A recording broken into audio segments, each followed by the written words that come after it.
Hjoed is de telescoop van de Sterrenwacht in het Lauwersmaargebied pleatst. In juli is de koepel van de Sterrenwacht delzet en hoewel de Rijksuniversiteit Grains al een Sterrenwacht had, binnen ze heel blied met het nieuwe object. Op de Zernike campus hebben we de Blauwe Sterrenwacht en die staat bovenop de Benoeienborg. Dat is wel een hele mooie plek, dicht bij studenten. Maar we hebben wel licht daar op de campus en deze sterrenwacht die staat op een hele mooie donkere plek.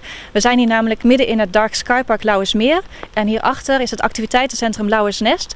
Dus 's nachts is het heel mooi donker hier en dat is natuurlijk een perfecte plek voor een sterrenwacht. Met speciale software is de telescoop op afstand bestuurbaar en dit helpt studenten en sterrenkundigen in het doen van onderzoek. Ze kunnen allerlei soorten waarnemingen hiermee doen. Ze gaan dat voor een eigen onderzoek doen om te leren werken met een telescoop. Want voor een sterrenkundige is een telescoop het belangrijkste instrument. We kunnen eigenlijk alleen maar naar boven kijken. Dus een sterrenkundige moet goed weten hoe een telescoop werkt en daarmee leren werken. En daar gaat deze telescoop bij helpen. En dan kunnen ze van alles gaan waarnemen, zoals nevels in het heelal, sterrenstelsels of ook objecten in het zonnestelsel. Deze telescoop is heel geschikt om diep in het heelal te kijken.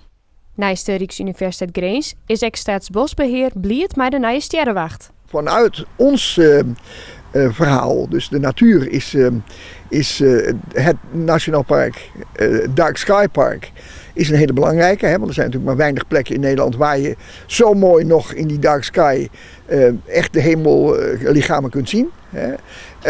En daarnaast de samenwerking natuurlijk met de Universiteit Groningen. Want dat zijn natuurlijk twee bedrijven die elkaar nog wel wat te vertellen hebben. En daarnaast, voor de natuur is duisternis natuurlijk een hele belangrijke. De Sterrenwacht is net alleen bedoeld voor wetenschappelijke doeleinden.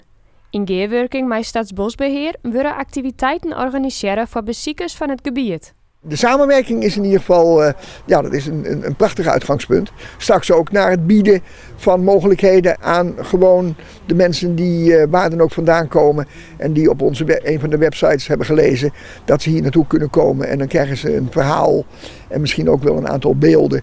En dat geeft dan toch wel weer een extra dimensie. De komende maanden wordt de telescoop test en wordt de software installeren.